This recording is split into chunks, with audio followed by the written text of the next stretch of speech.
Bismillahirrahmanirrahim. Assalamualaikum warahmatullahi wabarakatuh. Waalaikumsalam warahmatullahi wabarakatuh. Alhamdulillah wassalatu wassalamu ala Rasulillah wa ala alihi wa sahbihi wa man wala. Berjumpa lagi kita pada petang ini dalam Dialog Wanita siri yang ketiga di bawah tajuk apa sebenarnya yang diperjuangkan oleh wanita Islam di Malaysia.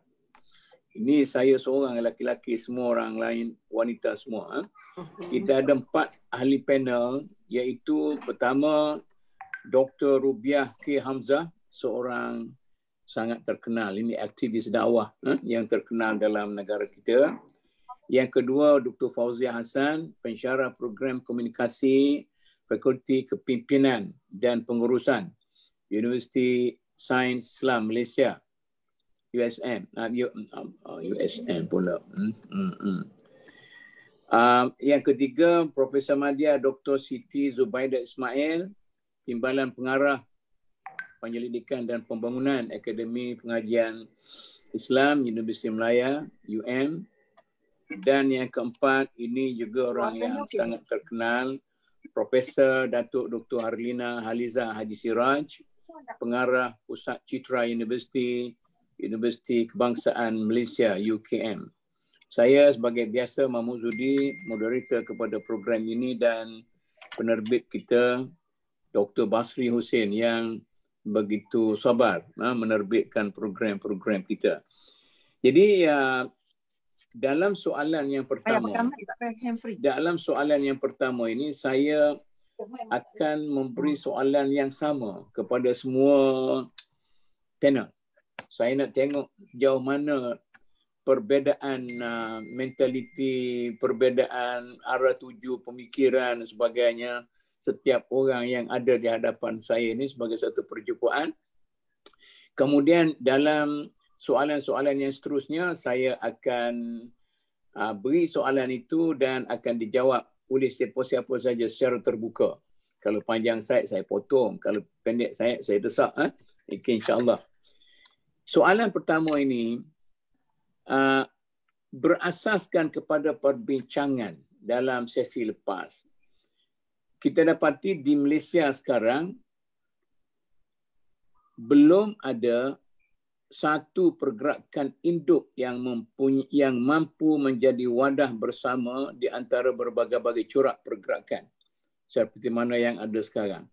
Misalnya kita ada pertubuhan itu, pertubuhan ini dan sebagainya, tapi tidak ada satu pertubuhan pun yang boleh kita gelarkan sebagai induk. Ada dia ahli panel bagi contoh 1, 2, tapi bila kita bincang, dia tidak boleh menepati. Seolah-olah kita ambil kesimpulan perlunya kepada suatu pertubuhan induk yang menjadi induk kepada semua ini.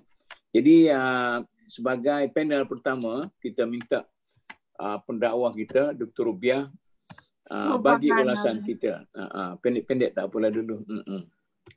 Auzubillah minasyaitonirrajim. Bismillahirrahmanirrahim. Yang berbahagia Profesor Martus Datuk Dr. Muhammad Zudi dan seluruh ahli panel yang dijemput.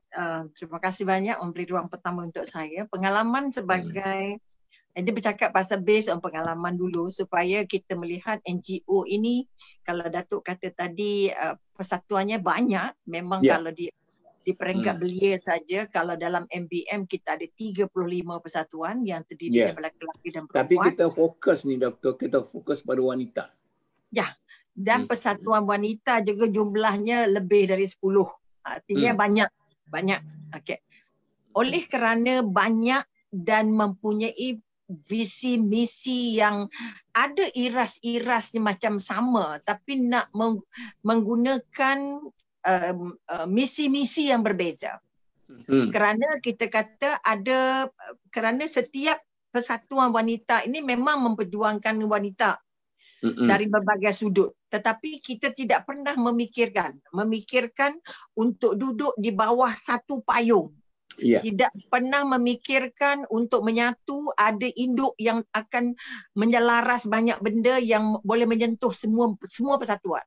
Sebab itu pengalaman semasa menjadi Presiden International Muslim Women Union dulu, kita berusaha untuk mengarah ke situ. Ya. Tetapi beberapa persatuan ni memang tak hendak bersama.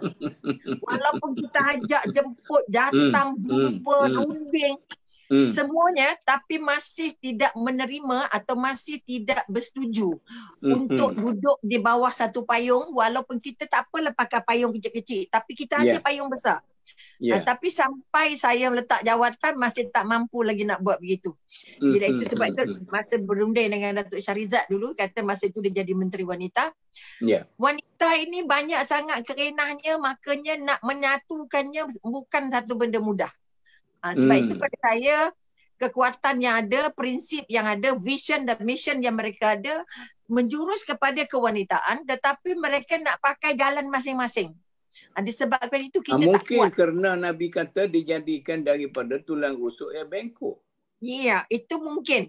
Tetapi kalau dia tulang rusuk bongkok, memang tulang rusuknya bengkok, tetapi kekuatan yang kita nak angkat kalau boleh menyatu. Bila menyatu itu lebih besar, lebih kuat dan force yang lebih kuat. Sebab itu tidak ada satu pun kita kata gerakan yang boleh menjadi task force untuk kita menggerak memperjuangkan hak-hak yang kita hendak ataupun apa yang dituntut oleh agama, sehingga kita merasa berbeza-beza. Dia cara lain dia begitu. Jadi belum ada, sebab pertama tak ada di peringkat atasan. Peringkat pemerintah tak ada gerakan begitu. Dia suka pecah-pecah juga. Dia tak hendak persatuan ini menyatu. Ini pengalaman sebagai dari atas lah, kita melehut dari peringkat terbang. Okay? Jadi sebab itu kepada saya sekali lagi tidak salah mengendalikan persatuan, tetapi kalaulah ada kita ini yang ada keinginan untuk menyatu dalam banyak tindakan untuk menguatkan kita punya bukan kita desakkan gerakan itu supaya diterima oleh majoriti secara cepat, kita wajib untuk bersatu. Tetapi disebabkan apa kita kata dasar-dasar yang ada yang tak selari, makanya kita sulit untuk bertolak ansur. Kalaulah boleh dengan gerakan kita ini kita menjadi satu titik tolak untuk menyatu. Okey, cukup dulu. InsyaAllah. Cukup, Datuk. Okey, terima kasih banyak. Okey, terima kasih Doktor. Saya nak pergi kepada Dr. Fauzia. Apa pandangan Dr. Fauzia? Bismillahirrahmanirrahim. Assalamualaikum warahmatullahi wabarakatuh. Salam. Jadi saya sebagai junior lah orang kata dalam forum ni mengucapkan terima kasih kepada Prof. Dato' Zudi yang menjemput saya dan minta orang kata apa ahli-ahli panel dalam forum ni untuk tegur lah kalau saya pun agak kurang untuk memberi pendapat tentang soalan yang pertama ni. Okay, idea saya kalau saya boleh kongsikan mungkin kenapa tiadanya satu badan induk yang menyelia mengurus persatuan-persatuan NGO Islam di bawah satu payung ataupun di bawah satu orang kata kerangka yang lebih besar. Mungkin isunya adalah kepada expectation sesebuah pertubuhan itu dan juga bagaimana untuk mengukur impak kejayaan sesebuah NGO yang diwujudkan. Selain itu juga Datuk, saya fikir macam Dr. Rubiah cakap tadi, bagus kalau kita dapat menyatupadukan semua NGO di bawah satu payung, tapi mungkin kita dapat lihat bahawa cabarannya adalah cabaran untuk mengurus menyatupadukan sumber kewangan, sumber manusia, kalau saya boleh bagi sedikit idea lah. Dan tapi ada juga mungkin kita isu lainnya adalah kita tengok macam NGO Wanita Islam, dia ada mungkin NGO dari aspek pendidikan, mungkin NGO keusahawanan, undang-undang dan sebagainya. Tapi mungkin kita boleh fikir bahawasanya ada kelebihan dan keburukan kalau kita buat centralization dan bagaimana pula decentralization. Dia ada cause and effect di situ. So cadangan saya adalah kalau kita berjaya menyatupadukan seperti mana Dr. Robiah cakap tadi, kita sebenarnya berjaya mengangkat imej Malaysia, imej wanita Islam ke arah yang lebih baik lagi. Okey, Dr. Siti. Unmute. Bismillahirrahmanirrahim. Assalamualaikum warahmatullahi wabarakatuh. Assalamualaikum. Terlebih dahulu saya ucapkan terima kasih Datuk Mahmud Zudi kerana sudi menjemput saya lah untuk berkongsi sedikit lah untuk makluman semua. Saya tak adalah banyak pengalaman dalam aktiviti NGO ataupun tidak mesti NGO, mungkin di bawah kerajaan pun mungkin kita iktiraf juga sebagai badan. Okey. Saya sejak beberapa tahun lepas merupakan exco kepada satu gabungan NGO, satu gabungan Islam iaitu Malaysian Alliance for Civil Society for UPR Process. Satu contoh gabungan lah yang sebenarnya ada yang bergabung di bawah payung Maksa, ringkasnya Maksa. Boleh tengok detail di maksa.org, maksa.com.my. Ya.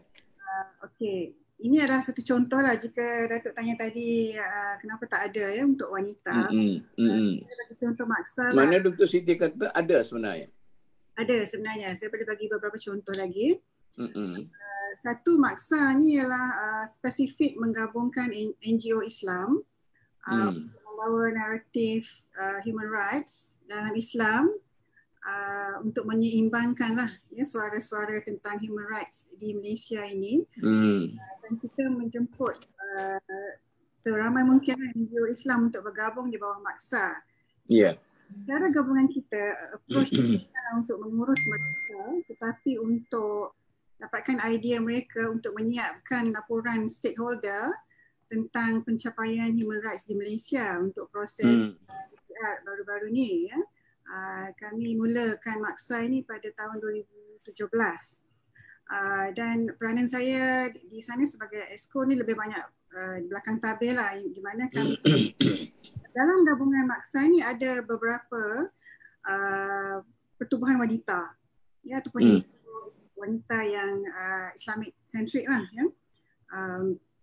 yang mana kami bersatu dari menyiapkan laporan tentang isu-isu wanita. Banyaklah isu-isu berkaitan dengan hak asasi wanita dan sebagainya.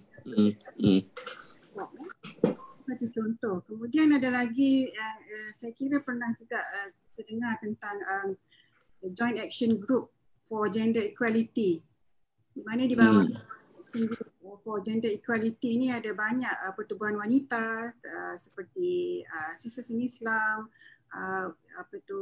Women AIDS Organisation, macam-macam lagi saya ingat. Banyak dan mereka bersatu di bawah itu untuk memperjuangkan isu-isu wanita lah untuk equality. Jadi itu sebagai satu contoh. Mungkin yang belum ada ialah saya rasa Pertiwi pun ada, kita ada dengar Pertiwi dulu. Ini semua ada yang saya kira banyak lagi yang mana mereka mempunyai misi, visi, objektif sendiri. Jadi ada yang ditubuhkan di peringkat nasional, ada juga di peringkat lokaliti masing-masing di negeri. Yang mana mereka punya agenda adalah lebih kepada mungkin empowerment of women, memperkasakan wanita. Ada yang ditubuhkan untuk tujuan pendidikan anak gadis, wanita, ibu tunggal. Ada juga yang berjuang sebagai pusat perlindungan seperti Raudatul Sakinah, seperti pusat lindungan wanita dan sebagainya. Dan ada juga Women's Association for Family and Children dan macam-macam lagi banyak. Okey. Jadi semuanya itu adalah contoh-contoh kepada adanya gabungan untuk pengurusan, Datuk. Kita boleh bergabung hanya kerana satu kos. Contoh tadi human rights. Contoh tadi. Ya, itulah satu aspek lah. Okey, tak apa. Prof, Datuk Arlina. Baik. Assalamualaikum warahmatullahi wabarakatuh. Salam. Yang dikasihi Prof Emeritus, Dr. Mahmud Zudi dan rakan-rakan panelis yang lain. Saya nak menyambung saja. Sebenarnya kalau kita lihat negara kita memang ada National Council for Women's Organisation, NCWO, daripada 1963 lagi. Yang itu dicetuskan oleh saya rasa bermula dengan hanya 8 termasuk NGO pelbagai tu dan pelbagai kaum, dan saya rasa kita tahu antara presidennya seperti almarhumah Tun Fatimah Hashim, almarhumah Tan Sri Datin Paduka Zaliha, ya, dan sekarang ini adalah Tan Sri Prof Sharifah Hafsah yang mantan Naib Chancellor UKM yang dulu, ya. Tapi di sini ni sebenarnya Prof Datuk, dia memang mengumpulkan, ya, semua NGO daripada semua lapisan, dan untuk memastikan dia menjadi satu platform. Jadi tentu sekali bila nak kata badan induk tu, dia hanya merupakan, pada saya lah, dia macam umbrella, ya, maknanya bawah tu ada yang tadi macam Prof Siti kata tentang law and rights contohnya. Dia ada juga tentang kebijakan, dia ada juga tentang apa orang kata dari sudut social dan leadership gitu, ya. Untuk jadi saya rasa untuk katakan tak ada badan induk tu mungkin kurang tepat. Memang ada, cumanya sebabkan banyak sangat, ya, area yang dia nak pegang, jadi kadang-kadang, ya, kita pun mungkin tak nampak apa orang kata apa yang dilakukan. Tapi pada saya NCWO mainkan peranan yang sangat penting untuk memastikan di situ adanya suara wanita, ya. Dan untuk wanita Islam pula, ya, wanita Islam ni sebenarnya kalau yang paling saya terlibat, ya, Prof, adalah di bawah Yadim, ya, Yayasan Dakwah Islamiah Yadim. Semenjak tahun 2000 lagi ada Majlis Perundingan Wanita Islam. Saya terlibat masa tu, saya masih lagi junior lecturer. Tapi dia mempunyai nafas yang panjang sebenarnya, sebab di bawah Yadim. Pasal apa Prof selalu sebut tapi ni? Sebab dia memang yang terbaru, maknanya semenjak tahun 2018. Adakah maknanya tidak memenuhi kita punya kriteria? Bukan, saya rasa dia bukan tapi. Kenapa? Sebab walaupun dah cantik, tapi dia macam tak berapa menjadi tu, kerana saya sangat allergic dengan perkataan tapi dan kalau. Minta maaf. Saya bukan minta maaf macam ni. Maknanya ada sesuatu yang tidak beres. Tapi dan kalau. Dia memang tak beres. Sebab saya nak share di sini. Ini yang terkini mengenai apa yang Yadim tu. Ya, dia ada mulanya Majlis Perundingan Wanita Islam. Saya sendiri pernah menjadi ahli dia. Pada 2014 dia dijenamakan semula dengan nama Majlis Perundingan Wanita Rahmah. Mawar. Ya, yang ini tak sempatlah nak dimaklumkan sangat, tapi saya kebetulan memang ada dia punya slide ni. Saya akan just tunjukkan aja sebab bercakap atas angin ni kadang tak berapa seronok, ya. Jadi ini caranya kita memang ada satu saya sendiri menjadi timbalan presidennya ketika itu adalah Dr. Hafizah Mustaqim, dan kebanyakan ni adalah ketua-ketua dan pimpinan kepada NGO Islam yang ada dan juga individu lah yang terlibat sama. Jadi tujuan dia memang untuk menggembling badan NGO wanita Islam itu supaya kita boleh bergerak, ya, seiring dengan unit-unit yang lain, dan fokusnya dakwah, ya, kolaborasi, komunikasi, objektifnya sangat jelas, ya, nak mentransformasi pemikiran wanita, ya, nak memperkasa wanita, melihat pada institusi keluarga sebagai asasnya, ya, sebab kadang-kadang kalau katalah yang kumpulan yang memperjuangkan hak wanita ni, dia tak nak gunakan, dia merasakan keluarga itu adalah satu liability. Maka dengan itu tidak sesuai dengan wanita. Sebenarnya wanita memang, ya, meletakkan asas segalanya pada keluarga, ya. Jadi di situ ada clusternya, ekonominya, undang, ya. Dan ini dari sudut bagaimana kita nak bergerak dan sudut frameworknya. Ini kalau kita, ya. Dan ini apa yang harus berlaku. Tapi itu tadi saya mungkin nak ditanyakan macam mana apa yang berlaku pada Mawar hari ini. Tapi bila adanya pertukaran dari sudut kepimpinan negara kita, maka Yadim itu sendiri pun, ya, memang mempunyai rancangan yang lain. Maka kami yang di Mawar ini sebenarnya dah kiranya telah diberikan surat terima kasih lah, maknanya kita sebab Yadim akan buat majlis yang lain juga agaknya, kan, di bawah pimpinan yang baru. Jadi itulah dia nasib yang berlaku apabila kita dah mula nak bangun gitu tu. Ada banyak aktiviti tapi orang kata sekali air bah, sekali pantai berubah. Tapi nasib baiklah ada surat terima kasih. Kalau tak ada pun tak apa, sama-sama lah. Yalah, tak apa. Ya. Tapi maknanya kita faham, kita jelas. Jadi mungkin kita, pada pandangan saya, kita mungkin perlu ada satu platform yang kalis perubahan ini. Maknanya dia tidak tergantung kepada siapa yang memegang tampuk dan seterusnya, sebab isunya memang sentiasa ada. Itu saja. Itu satu masalah kita kan, perubahan kuasa politik. Okey, Dr. Rubiah ada timbulkan dua perkara tadi. Satu, dasar beza-beza. Saya pun tidaklah telan bulat-bulat apa yang Dr. Siti kata ada. Macam juga Prof.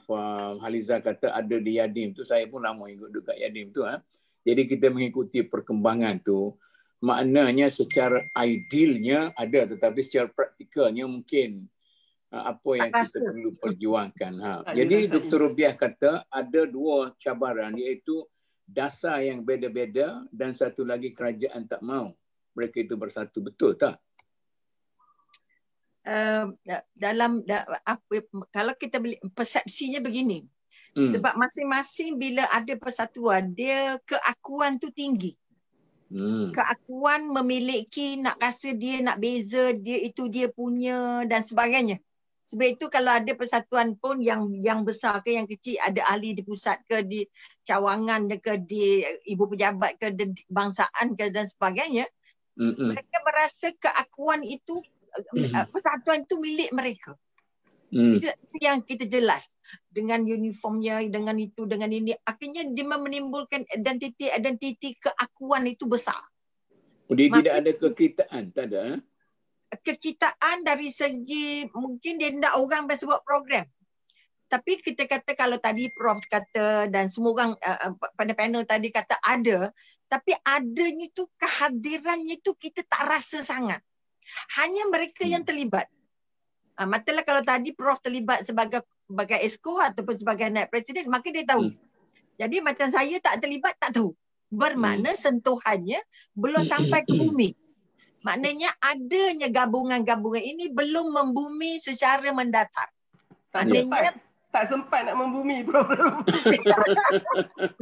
Tak sempat. Itulah maksudnya.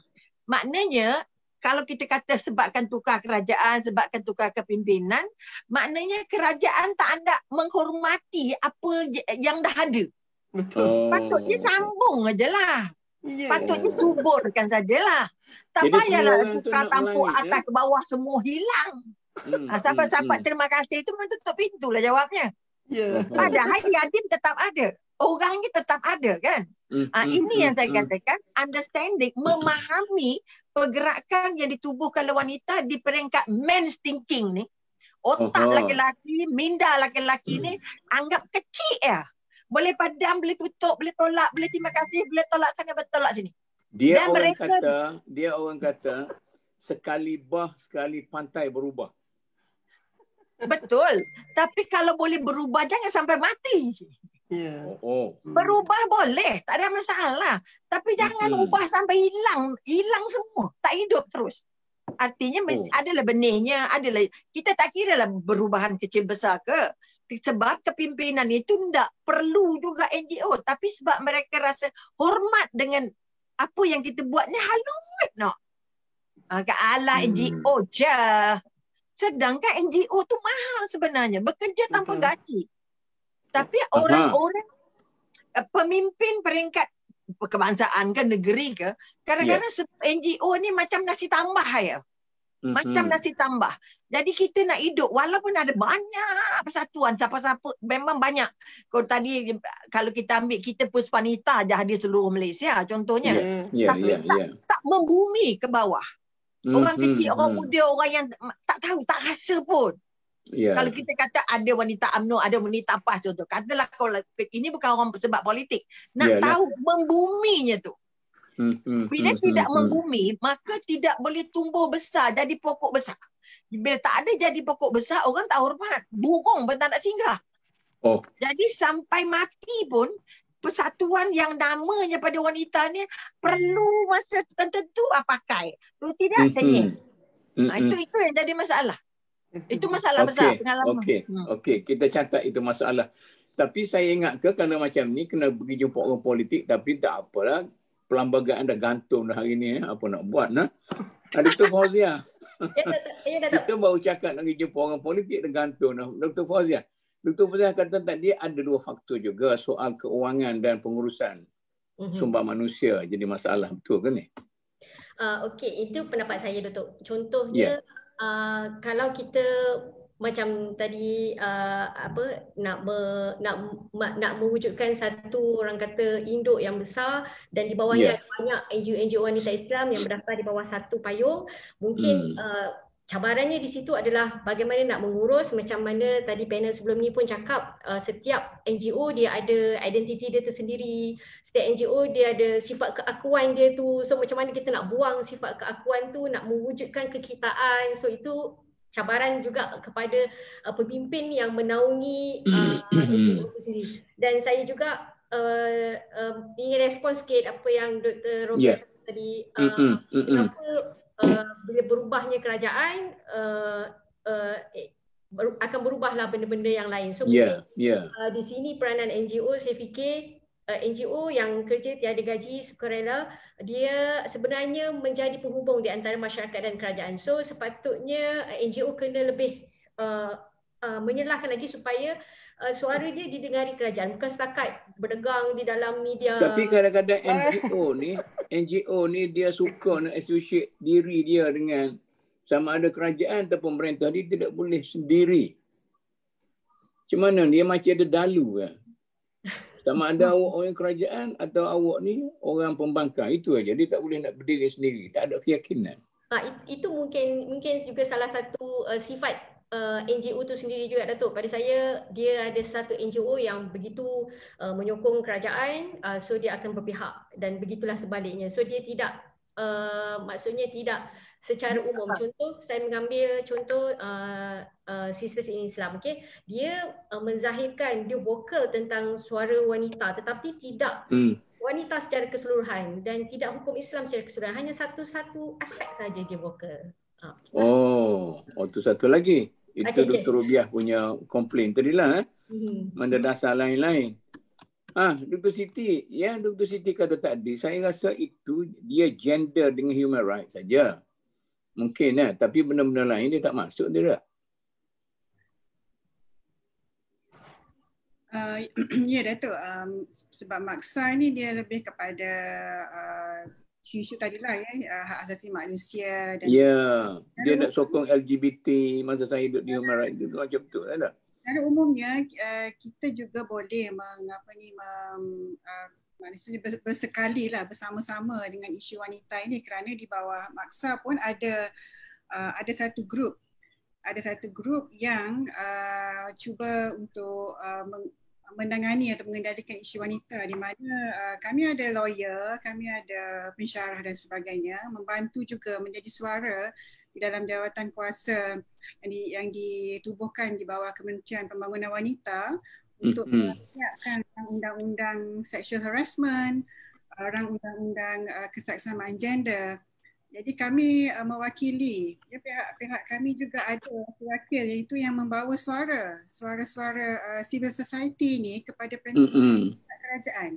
Kerana ini adalah satu sifat dalam negara yang demokrasi berpartisipasi, yang mana masyarakat madani juga mampu menjadi third voice yang boleh membantu kerajaan dalam membuat keputusan, membuat dasar-dasar yang berkaitan dengan wanita. Jadi idea yang kami perolehi daripada ahli-ahli coalition, ahli-ahli gabungan inilah yang kita bawa ke atas untuk membantu kerajaan dalam usaha menambah baik kuranglah dalam masyarakat. Okey, terima kasih Dr. Siti. Saya nak pergi ke Datuk Prof. Yang saya menarik dengan dua perkataan tadi. Tetapi dan kalau tadi. Cuba huraikan sikit. Maknanya secara asasnya ada, tetapi kerana kekurangan mungkin dia tak jadi macam satu payung yang besar yang semua orang boleh duduk di situ. Macam-macam kerenahnya. Baik. Tapi Prof. Datuk, kalau boleh saya nak respon sikit pada Dr. Fauziah punya tentang NGO tadi. Saya sebagai seorang yang duduk dalam NGO dah dekat 30 tahun, saya nak maklumkan NGO sebenarnya dia non-partisan. Kalau daripada ROS terpunya ni memang dikatakan kita tidak boleh berpihak kepada So we are supposed to be holding our orang kata non partisan tu. Jadi oleh sebab itu kena berasaskan prinsip. Mana bila berasaskan prinsip, kita memuji musuh kita kalau dia buat yang betul, tapi kita menegur teman sebantal kita kalau dia melakukan yang salah. Ya, dan itu bukan satu peranan yang mudah ya, sebab bila kita nak melakukan begitu, kita selalu dilihat sebagai talam dua muka ni, Prof. Sekejap. Dan untuk menjawab yang tidak dan tapi tadi, izinkan saya mungkin memberikan perspektif dari sudut macam mana kita melihat kita punya hubungan gender di dalam masyarakat kita ni, Prof. Sebelum kita faham tentang ni, kita akan ada banyak apa orang kata yang kita kena jadi saya explain sikit share ni. Yang ini adalah just untuk memberikan kefahaman tentang sikap kita terhadap hubungan antara gender. Sebab ini penting, sebab kadang-kadang apa pula yang macam Sisters Islam dia punya pandangan dia begini dan begitu ya. Kita lihat di sini, saya ada lihat ada 3 kelompok ni ya. Yang paling kanan itu adalah yang dan tradisional ya. Dan yang paling itu adalah radikal dan liberal. Dan yang tengah-tengah itu adalah yang saya anggap sejahtera dan seimbang.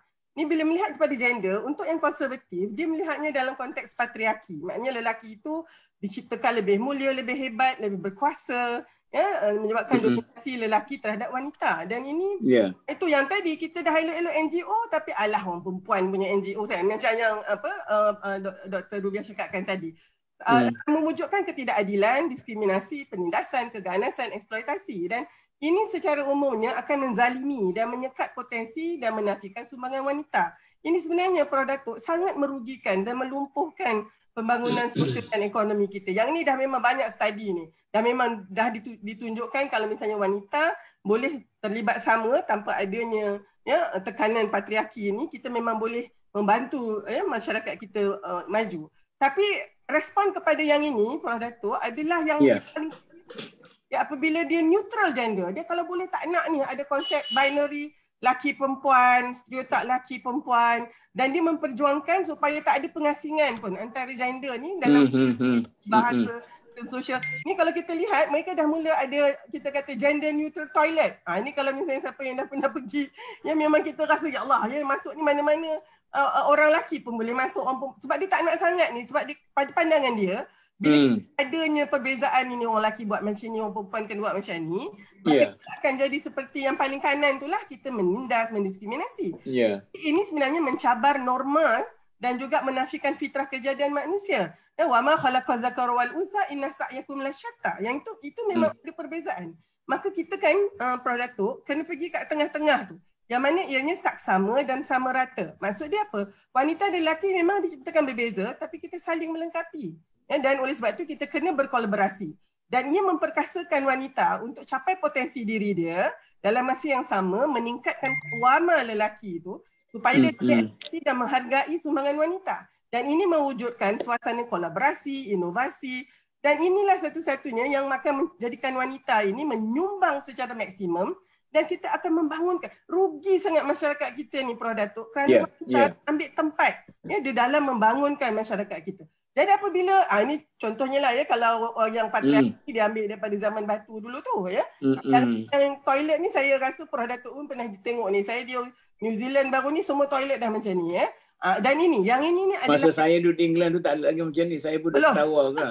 Ya, sekarang ni jangan terkejut Prof, kalau masuk tu tiba-tiba ada orang perempuan masuk sekali. Okay. Jadi yang ini sekarang ni yang saya katakan pertengahan tadi, yang ni saya rasa kena kita fahamkan apa dia equity, apa dia equality ya. Maknanya kita lihat dalam konteks ini, kalau kita tengok equity adalah kesaksamaan untuk mendapat peluang yang sama memetik buah tu. Jadi untuk orang yang rendah, dia kena diberikan tangga yang lebih tinggi dibandingkan orang yang tinggi kan. So barulah dapat peluang yang sama. Dan bila dah semua macam tu, semua ada peluang sama rata untuk mendapat ganjaran yang sama. Maknanya kita hanya boleh buat tu apabila kita dah bantu. Jadi pada saya, ya, equity tu adalah equality tu adalah matlamat, objektif kita supaya kita semuanya mendapat ganjaran yang setimpal, tapi itulah wasilah dia. Jadi maknanya dua-dua ni kena ada. Jadi pada saya Prof, inilah dia sebenarnya spektrumnya ya. Maknanya kalau kita lihat kenapa yang kita duk tapi dan kalau tu, kerana kita belum berada di atas muka surat yang sama. Maknanya ada NGO yang lebih ke kanan tu, ada NGO yang lebih ke kiri. Yeah. Jadi, saya kira fikrah kita mesti menuju kepada muslihah yang progresif ini. Namun satu lagi sebelum saya nak habiskan, bila kita berada di tengah ni, Prof Datuk, pengalaman saya lah ya, bila kita cuba berada di tengah ni, yang sebelah kanan tu akan sentiasa melihat kita ni liberal juga. Ya Allah, tu pakai tudung labuh pun cakap pasal seks-seks. Macam tu. Saya masih bercakap tentang aspek tu. Tapi orang yang sebelah kiri ni, yang liberal, ya, sistem sini Islam, dia masih melihat saya seperti Taliban. Sebab saya masih lagi mempertahankan institusi keluarga, seterusnya. Jadi pada saya, bila kita berada di satu kedudukan dan kedua-dua pihak ni memang tak suka kat kita, di situlah letaknya kita berada di atas prinsip yang benar. Allahuakbar. Okey. Satu pusingan kita dah boleh nampaklah sikit-sikit dah. Tapi dari semua perbincangan ini, saya nampaknya saya nak lontar satu persoalan, iaitu kerana kita memperjuangkan wanita di Malaysia ini tidak berasaskan kepada budi dan daya kita. Kita ikut-ikut. Ada orang yang berjuang berasaskan ala Timur Tengah. Ada yang berjuang ala Barat. Jadi kalau kita boleh mencari satu titik persamaan berasaskan kepada budaya kita, persekitaran hidup kita. Jadi saya ni sebagai orang syariah kan, saya selalu bercakap tentang kalau kita masih bergantung kepada pandangan para fuqaha, maka selama itu kita akan berkelahi. Tetapi kita ada Al-Quran dan As-Sunnah, dan Al-Quran Sunnah itu kita perlu tafsirkan dalam realiti kehidupan kita dan budaya kehidupan kita, barulah kita boleh bersatu. Saya nak minta siapa-siapa yang sambung ataupun macam mana saya bukalah, kita santai sajalah, berbual-bual begitu senang, orang nak dengar. Datuk, saya respon dulu. Ya, okay. Ya, silakan. Macam Datuk cakap tadi mengenai identiti, berbalik merujuk kepada soalan tersendiri, yes. Yeah. So selepas saya mendengar daripada Prof Datuk Halina, kita nampak ada wujudnya NGO wanita Islam seperti Mawar, PISWI yang setakat yang saya baca dalam bacaan saya lah. So saya fikir untuk meningkatkan identiti NGO wanita Islam, apa yang kita dah ada sekarang ni kita kena perkemaskan lagi, kita kena perkukuhkan lagi supaya ianya identiti NGO tersebut dapat diserlahkan. Sebab saya fikir kalau kita wujudkan lagi NGO yang kecil-kecil tetapi yang besar seperti Mawar dan yang lain-lain, dia tidak ni Mawar mana ni? Mawar putih ke Mawar merah? Mawar Yadim tu dah tak ada, Pak Ustaz. Dah tak ada? Tak ada. Cumanya, mungkin saya boleh respon sikit.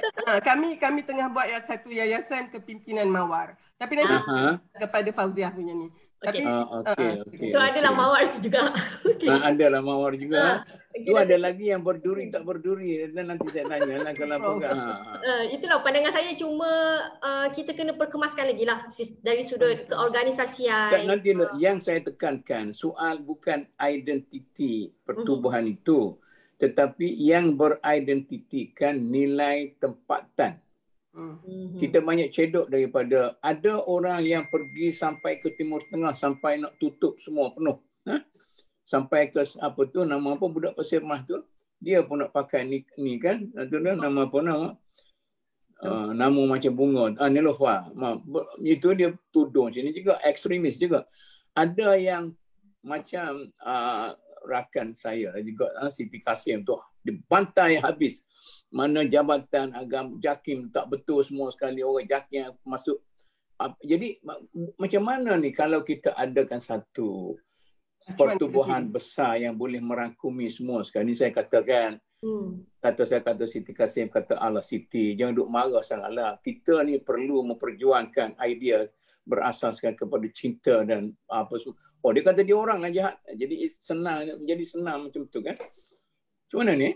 Cuma Datuk, tu yang saya respon sikit. Dia dengan adanya NGO yang telah wujud ni, kita perkemaskan lagi dengan identiti kita yang tersendiri. So maksudnya dari situ kita dapat menyahkan ataupun imej-imej daripada antarabangsa ke ataupun daripada luar ke. Itu yang saya kata kita kena ada acuan kita tersendirilah dalam setiap NGO yang kita tubuhkan. Okey, acuan. Apa tu acuan? Apa dah nak buat acuan sendiri tu. Okey, siapa dia orang lain pula sambulan tak apa dah. Acuan ikut Malaysian punya perspektif lah Datuk. Saya fikir tidak terlalu sekular, tidak terlalu liberal. Ini masa duk kerja dengan Abin, duk pakat dengan Abin dulu tahun 60-an, awal 60-an pun. Dia kata kita mesti Islam dalam acuan kita sampai sekarang ini tak keluar acuan tu. Islam Hadari Datuk. Islam Hadari entah mana. Jadi Hadari. Macam mana ni? Tambah sikit Datuk. Tambah sikit tentang saya jangan minta izin, masuk terus. Pintu sudah dibuka. Kalau Datuk tanya tentang identiti, sometimes kita baca identiti persatuan itu berasaskan kepada pemikiran dia, penulisan dia dan sebagainya. Jadi kalau Datuk kata ini kebaratan, ini ke apa tu ke mungkin Datuk buat penilaian itu based on statement yang mereka keluarkan, pergerakan mereka, aktiviti dan aktivisme yang mereka laksanakan. Salah satu perkara yang mana NGO Islam ini perlu come forward ialah menerusi penulisan dan juga menerusi communication dengan akar umbi. Dengan penulisan ini kita boleh membina naratif baru tentang idea-idea Islamic oriented tentang berbagai perkara, tentang perjuangan wanita. Kalau kita kata emansipasi wanita tu mungkin sudah ada progres dah, banyak dah di Malaysia ini perjuangan wanita tidak lagi ke arah sebagaimana yang Profesor Datuk sebut tadilah kesamarataan lelaki perempuan. Kita sudah mungkin sudah beralih. Tapi Datuk Arina kata di Kanada dah jadi gitu, di New Zealand ke Kanada dia pergi tak dia. Bilik air satu saya dulu masuk dulu di luar, saya kata pasal apa perjuangan gender ni dia tidak perjuangkan bilik air yang sama, rupa-rupanya dah ada. Kita perlu tengok isu lokal isu lokal. Jadi apa yang kita boleh kemukakan kepada NGO Islam ini ialah menambah naratif yang bercorak Islamik supaya boleh baca dan boleh sampai ke minda dan membentuk pemikiran mereka agar idea-idea tentang perjuangan wanita ini lebih Islamik, lebih moden dan tidak progresif dan biar sesuai dengan permasalahan semasa. Kita boleh berjuang untuk memartabatkan wanita, memperkasakan wanita, meningkatkan taraf kehidupan wanita dan sebagainya, tak salah dalam masa yang sama kita juga perlu tonjolkan aspek komunikasi itu supaya idea itu dapat sampai kepada bacaan umum, kepada semua pihak untuk membentuk naratif baru dalam perbincangan tentang hak-hak wanita, perjuangan wanita dan sebagainya. Naratif baru. Nanti dah saya pungut satu tu. Naratif baru. Belum start lagi dah kelahi. Nak tulis naratif baru tu. Kemudian kita nak tulis. Kalau tulis dalam jurnal, hanya 4 orang saja baca. Dia tulis dalam majalah popular. Orang baca tu pula tidak ilmiah. Jadi macam mana kita nak buat naratif yang baru ini? Sekarang kita ada banyak platform, media sosial ada. Kita boleh guna Facebook untuk mengemukakan statement-statement yang bersifat pendirian NGO itu sendiri. Sebagai contoh kalau kita tengok isu child marriage, isu perkahwinan bawah. Ada NGO yang mempertahankan kerana ini dianggap sebagai satu kezaliman terhadap anak gadis dan sebagainya. Dan ada pula NGO lain yang bersifat defensif mempertahankan mahkamah syariah kerana membenarkan perkahwinan bawah umur. Jadi apakah stand yang sebenarnya tentang hal ini? Justru pihak NGO ini yang memperjuangkan tentang pelindungan wanita dan sebagainya perlulah bukakan pendapat mereka dan supaya perkara ini boleh dilihat dengan pelbagai perspektif supaya kita tidaklah melihat perkara ini sebagai satu yang anti Saya nak sebut timbul ni, tidakkah boleh budaya warisan kita menjadi asas kepada naratif yang baru? Boleh. Kita ada Islam, kita ada Quran, ada Sunnah, dan kita ada budaya warisan kita. Boleh ke kita jadikan? Sebab itulah NGO wanita sangat boleh. Ada involvement yang daripada pelbagai golongan, tidak hanya kena cuba engagekan dengan contohnya orang-orang yang lebih ada jawatan, dapatkan idea-idea ini untuk mempertingkatkan lagi kemahiran, dapatkan seorang yang boleh membantu dari sudut membentuk idea baru dalam NGO masing-masing tu. Jadi ini boleh boleh secara organik meningkatkan lagi lah taraf sesebuah NGO itu. Okey. Siapa dia lain nak mencelah lagi nak masuk tapi nak dengar Dr. Rubiah dulu. Minta maaf banyak. Dr. Rubiah. Percambahan ideanya sangat cantik, okey. Tetapi kita mampu bercakap di level bawah. Betul. Yang nak angkat apa yang kita bincang ni, yang kita hasratkan ini, kita tak dapat angkat sendiri ke paling atas selagi tidak ada campur tangan di pihak atasan sebagai pentadbir. Bahagian agama ke, bahagian wanita ke, bahagian jabatan Perdana Menteri ke, dia mesti ada satu kalau nak kata portfolio yang khusus melihat kepada gerakan NGO. Yang mana dia boleh buat framework yang besar untuk semua NGO isi. Ikut sikit dulu framework yang dibagi. Okey, kemudian dibunga-bungakanlah mengikut kesesuaian. Kalau gerakan ini tidak bermula dari atas, ini pengalaman lah macam Datuk tadi kata lama di NGO, Umi pun juga lama di NGO daripada pelajar sampai habis sampai ketua dah. Okey.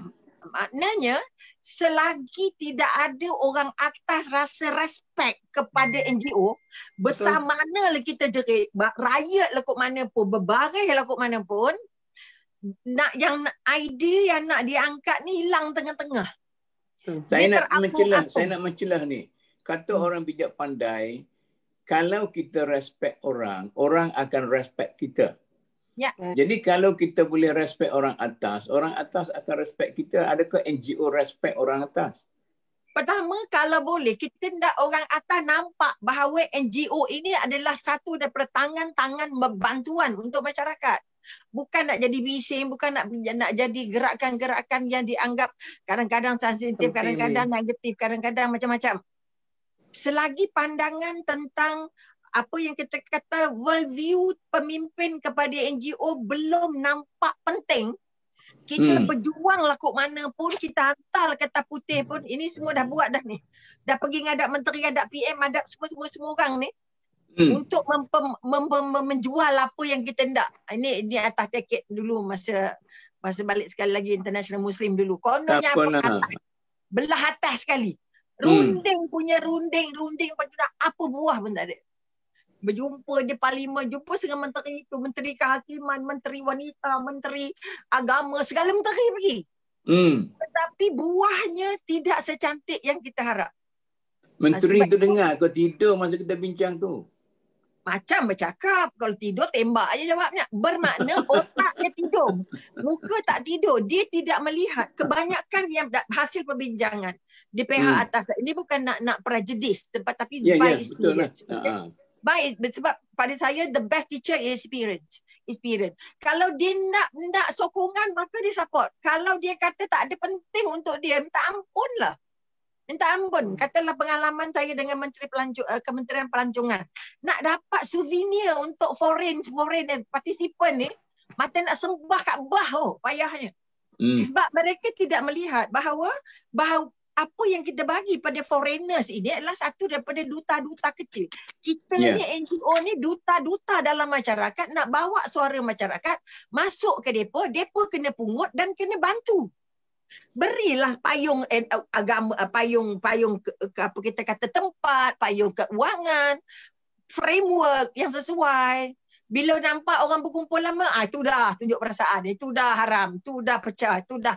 Maknanya kita kata pihak-pihak yang bermegang kuasa tidak melihat bahawa NGO ini mahal, NGO ini penting, NGO ini mempunyai sumbangan yang paling efektif sebab kita di grassroots level. Okay. Itulah saya kata perlu ada satu kekuatan payung besar tentu. Payung besar tu mesti initiate first by the policy maker.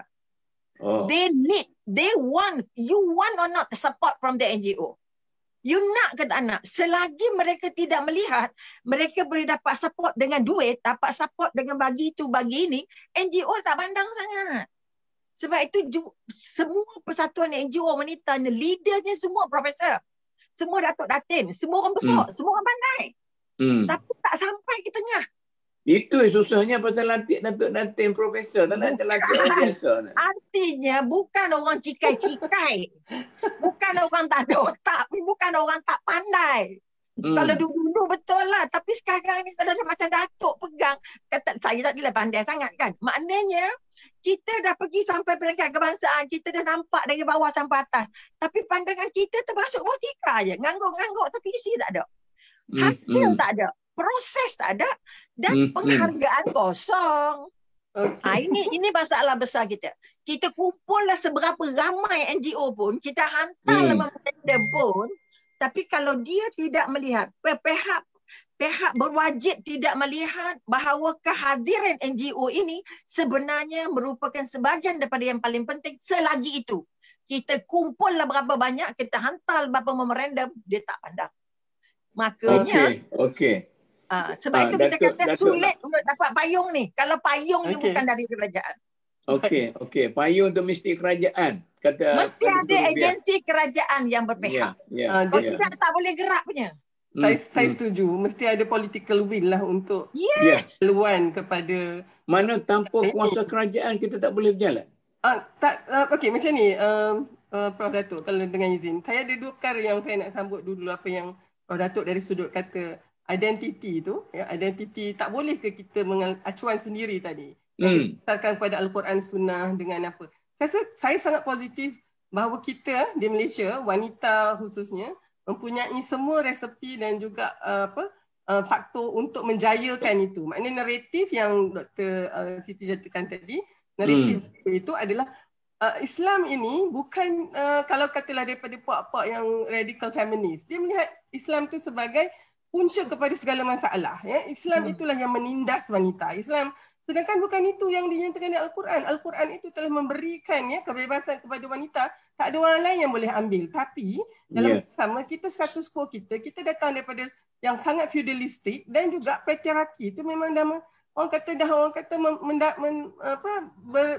kata berakar undi. Jadi bagaimana kita nak orang kata menarik tepung ini supaya menarik benang dalam tepung ini supaya benang tak putus, tepung tak tumpah. Jadi dia memerlukan satu tahap kebijaksanaan yang luar biasa. Bukan luar biasa, Pak, maksud saya memang satu keberanian untuk mengetengahkan acuan yang kita nak ni. Dan saya izinkan saya Prof untuk ni bila kita nak katakan sekarang ni, maknanya kita perlu kepimpinan kan, Dr. Robiah, kita perlu kepimpinan. Pada saya kita mungkin tak boleh salahkan semata-mata pihak atasan lah. Tak apa, pihak atasan tu dia memang macam tu. Tapi macam mana agaknya kita nak orang kata membuat gerak kerja kita. Minta maaf ni nampak sibuk sikit, tapi izinkan saya nak go through dinamika memimpin ni. Gulungan mana yang nak kita pimpin? Gulungan bawahan atau atasan? Apa kita semua orang mesti masuk dalam kotak yang hitam tu, iaitu menjadi hamba kepada Allah, surah Az-Zariyat ayat 56, dan juga menjadi khalifatul ard dengan takwa, dengan Islam, iman dan ihsan itu. Kita tahu itulah dia di mana kita Prof. Datuk menjadi insan yang akan menggunakan potensi yang terbaik. Okey. Kalau kita lihat yang di bawah dulu, jangan tengok yang atas dulu. Gulungan bawahan ini selalunya gulungan yang tertindas, gulungan yang statusnya rendah, tak ada keistimewaan. Kalau konteks kita hari ini, inilah wanita duduknya. Mereka tertindas, jadi mangsa, pasif, menyerah, tak ada kuasa.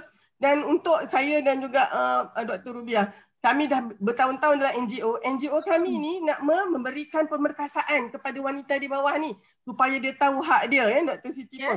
Hak dia sebagai apa dan seterusnya. Dan untuk memimpin gulungan bawahan ini, kita kena jadikan mereka tahu bahawa mereka bukan hamba manusia, mereka adalah hamba kepada Allah. Maka konsep izzah itu penting daripada seorang yang, contoh di sini adalah seperti Saidina Bilal, bila dia telah mendapat dapat akidah yang mantap itu, ahad, tak kira apa pun dia berpegang kepada tu. Ketika itu mentaliti dia berubah daripada mentaliti jumud kepada yang bercambah, meningkat motivasi, keluar daripada zon selesa dan masuk ke dalam kotak hitam tu. Dan terus terang saya katakan, Prof. Datuk, saya dah penat buat kerja ni. Sebab nampak gaya macam Dr. Rubiah lah, nampak macam tak ke mana-mana juga. Saya perasan rupanya hari ni, sekarang saya kena duduk di atas tu. Kita tengok siapa yang kat atas ni. Ini adalah hubungan yang menindas. Mereka ni berkuasa, berkepentingan, mereka ni memang berpengaruh. Mereka ni penindas, pembuli, pemangsa, sifatnya agresif, berkedudukan, berpengaruh. Kalau dia di rumah, dia jadi suami yang zalim. Kalau dia di dalam masyarakat, dia menjadi seorang pemimpin yang sangat korup contohnya. Bagaimana kita nak memimpin golongan atas ni? Kita tak boleh bagi pemerkasaan. Kita kena semaikan empati.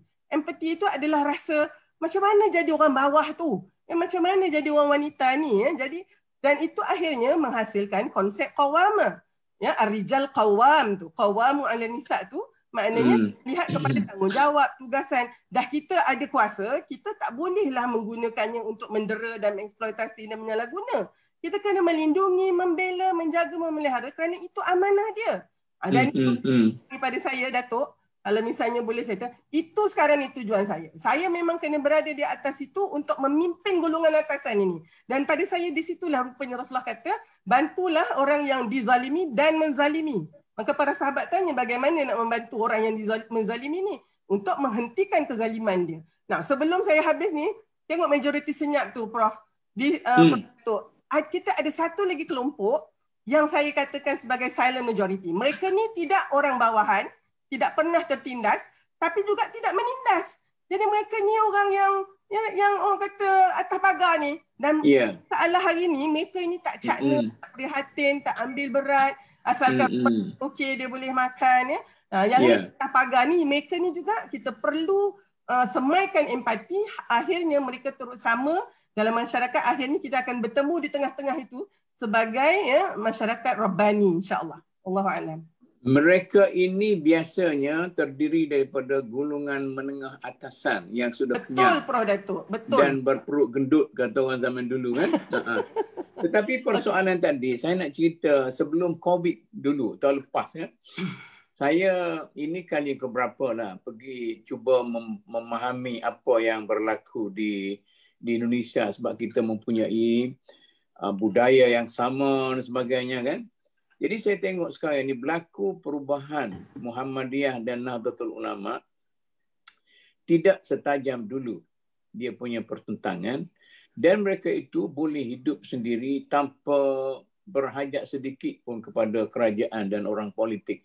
Malah orang politik dan kerajaan memerlukan kepada mereka sebab mereka ada undi yang kuat yang boleh menentukan siapa nak jadi kerajaan. Macam mana ni?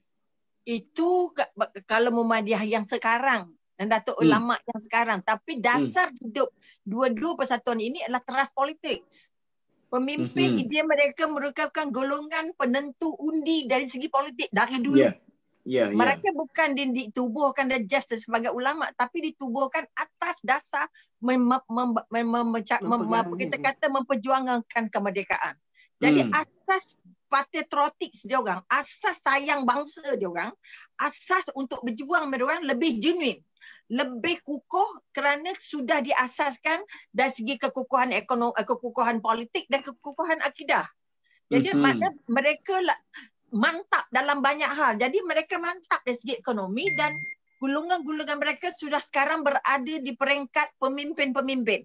Sudah polisi mereka, sudah menteri, sudah bawah menteri, malah menteri. Contohnya. Jadi mereka tak susah lagi. Mereka mendaki sendiri tanpa dikait ke atas. Tetapi oleh kerana mereka bermula dengan politik, maka golongan penyokong mereka memang sangat besar. Jadi sehingga kerajaan takut dengan mereka. Kerana mereka punya tempat dari awal kemerdekaan sampai sekarang. Dan pemimpin-pemimpin pelapis mereka meneruskan jihad yang sama. Makanya mereka dapat berdiri kukuh dan sangat disegani, sangat dipercayai, sangat dihormati. Jadi mereka boleh membentuk budaya, maka tak payah bergeser lagi sebagai datuk nenek mereka dulu. Kerana persamaan-persamaan pada mereka sudah sangat jelas. Menang pada mereka, kekuatan pada mereka sudah tergenggam. Ekonominya, sosialnya, latar belakangnya, undinya especially. Sebut je dua-dua persatuan ini, semua pemimpin takut. Semua yang bertanding takut kerana mereka adalah kuasa penentu besar. Tapi NGO di Malaysia tak ada begitu. Kita tidak ada bermula yang dengan ini. Yang saya bangkitkan tadi, perlu ada satu payung besar. Sebab itu Datuk Ulama, mereka sudah memang jadi salah satu payung besar. Kita ni belum jadinya. Nak besar tak cukup kembang, mati dah. Dan Pak Sukat terima kasih dah. Jangan. Ya Allah. Ialah pengalaman dalam belia bertambah. Yalah betul. Betul. Nampak nak kembang sikit jantas. Nampak nak kembang sikit jantas. Tak letih ke kita? Siapa sokong naik. Siapa tak sokong mati. Walaupun dia bijak. Orang Kelantan kata cah keting. Cah keting. Cah keting tu maksud apa? Macam mana, Prof? Dia cantas. Dia cantas. Cantas lah. Tekong kaki. Ya. Tapi tidak di sana. Di sana mereka dorong semua yang muda untuk pegang prinsip yang sama, berjuang atas dasar yang sama sebab mereka pegang dua-dua. Pegang politik dan pegang agama sebagai teras. Sebab itu mereka dapat saya nak bangkitkan satu persoalan. Ada kemungkinan perjuangan wanita dalam negara kita tidak begitu berpengaruh, tidak begitu berkesan sebab dia sangat fokus pada masalah wanita. Dia tidak melebarkan dia punya world view tu untuk bukan masalah wanita saja, masalah kesemua, lebih universal. Tapi tidak. Saya sangat setuju, tapi saya nak dengar adik saya Dr. Fauzia dan juga Dr. Fauzia macam mana? Macam mana Datuk tadi? Datuk maksudkan bahawasanya dia bila katakan pertumbuhan wanita, dia fikir tentang wanita. Wanita sahaja. Tentang anak luar nikah, tentang talak, tentang perceraian, tentang nafkah. Itulah dia punya area. Jadi kalau pergi sikit orang human right dengan orang gender, dia nak persamaan mutlak sama 100% sebagainya. Dia tak keluar daripada area saya, maknanya dia buka teritori dia untuk wanita sahaja dia. Sepatut dia memperjuangkan untuk laki-laki. Macam mana kita boleh membantu lelaki supaya lebih senang bekerja. Macam mana Dr. Fauzia? Datuk minta Dr. Fauzia cakap dulu. Macam mana? Datuk, saya fikir mungkin pandangan ringkas saya lah. Okey. Setiap lain macam tak stable. Okey, Fauzia, teruskan. Ya. Okey. Sebab saya fikir NGO wanita tu dia setiap NGO yang ditubuhkan, dia ada dia punya prinsip dia sendiri, objektif, misi dan visi dia tu, Datuk. Mungkin kita tengok kejap Datuk, kenapa line saya macam tak. Okey. Begini, dia macam ni kan. Kalau saya tak nampaklah zaman-zaman keagungan Islam tu ada satu gerakan wanita khusus. Kerana wanita itu dalam semua sekali dengan orang. Saya setuju. Gerakan wanita ni lahir di barat sebagai reaksi kepada penindasan terhadap wanita. Ini menjadi sampai sekarang itu gerakan wanita itu react kepada penindasan katanya terhadap wanita. Itu yang jadi masalah. Macam mana ada? Datuk, kenapa jadi masalah pula sedangkan wanita itu memperjuangkan hak dia sendiri? Saya nak kata, selagi wanita melimitkan dia punya perjuangan untuk wanita, maka dia tidak boleh jadi besar. Dia kena lebih besar daripada itu. Mungkin wanita memperjuangkan masalah orang lelaki yang lemah semangat nak membangun, yang apa semua sekali. Sebab penyertaan itu dia bersebati dengan perjuangan tapi orang lelaki tak pernah nak mempertahankan dan memperjuangkan wanita. Asyik nak berbini banyak pula orang lelaki pula. Itulah sebab saya fikir memang NGO wanita Islam itu ditubuhkan untuk memperjuangkan. Ni saya nak ceritakan dalam sastra India kan, dalam Ramayana ke dalam Mahabharata, dia antara Bayu dengan Ribut. Pernah dengar cerita ni dah? Pernah juga. Ribut tidak boleh menjatuhkan monyet atas pokok. Monyet itu tetap bergantung. Tetapi datang Bayu, itu bandingan perempuan kan. Datang Bayu, jadi monyet itu tertidur dan jatuh. Itu soalnya. Jadi saya tidak nampak orang lelaki tidak memperjuangkan kedudukan wanita. Tetapi di sini sebab saya seorang, tidak tahu nak cakap tentang lelaki ni. Saya nak masuk dulu sekejap. Dr. Siti mungkin nak masuk juga. Tapi saya nak respon jugalah tentang aspek ni. Sebenarnya saya kira begini. Kita sekarang kena melihat kepada dari sudut kepimpinan dan kepengikutan itu dengan naratif yang baru. Saya guna apa yang Dr. Siti katakan. Okey, dia lekat naratif yang baru tadi. Okey, naratif baru kita sebenarnya kan Prof, kalau kita lihat lead and follow, ini selalunya kita kata memimpin tu lebih hebat lagi daripada mengikut. Dan oleh sebab itu yang kita kata bahawa lelaki lah yang memimpin, wanita ni mengikut saja. Sedangkan lead and follow tu, kepimpinan dan kepengikutan adalah dua belah shilling yang sama. Tak adanya pemimpin kalau tak ada pengikut. Maka sebenarnya kita patut lebih neutral terhadap lead and follow, pimpin dan ikut.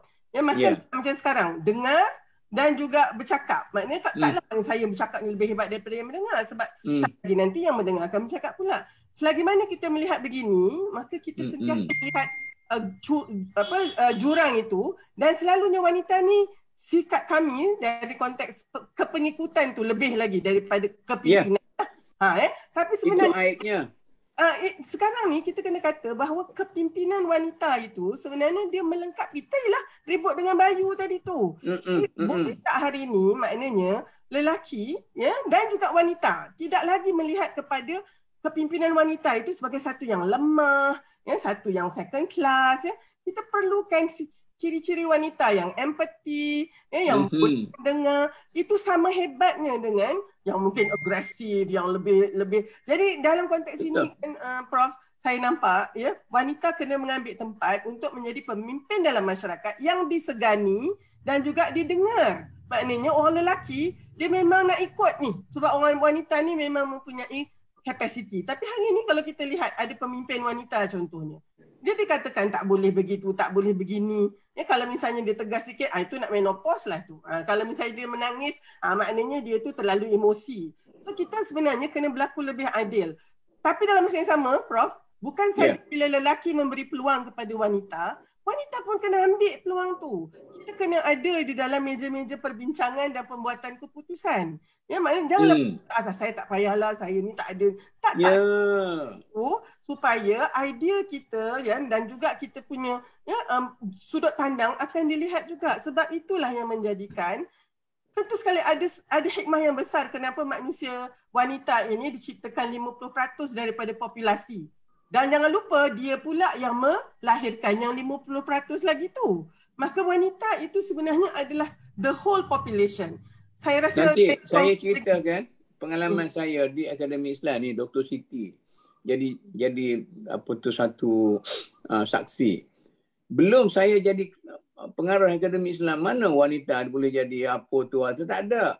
Tapi kalau dalam kelas, saya lebih suka lantik budak perempuan jadi ketua kelas sebab dia lebih smart, lebih taat apa semua sekali. Tak apalah bagi orang lelaki lah, kita orang lelaki banyak lagi kita apa semua sekali. Itu standard wanita kita. Betul tak? Okey, maka kalau kita jadi pemimpin, kita memang kena memperjuangkan semua isu semua orang, baik lelaki, baik perempuan, baik tua, baik muda. Kita lihat sebagai pemimpin, bukan lagi pemimpin wanita, kita adalah pemimpin masyarakat. Tapi kan untuk nak menghasilkan satu keberanian itu bukan mudah. Dia terus terang saya katakan, sebab dalam masyarakat kita, dalam diri kita sendiri, kita masih lagi mempunyai banyak sangat orang kata was-was dengan sangkaan yang kata tak boleh kot kan Dr. Rubiah. Jadi kita memang kena mengatakan perubahan ini pula dengan saya. Maka barulah kita. Dan kita bukannya nak jadi pemimpin wanita yang jadi marah-marah orang lelaki gitu, tak nak. Kita nak jadi pemimpin yang dihormati. Maknanya dia dicakapnya, didengar. Dan sebelum apa-apa keputusan, nak dengar dululah apa Dr. Fauziah cakap, apa yang Prof. Maidia, Dr. Siti cakap, sebab dirasakan bahawa pandangan kita tu memang sangat-sangat penting, sangat memberikan nilai tambah kepada sebarang keputusan. Wallahu'alam. Okey. Siapa dia nak sambung lagi ni? Gini, saya nak nambah sikit je, Prof. Kalau kita berdasarkan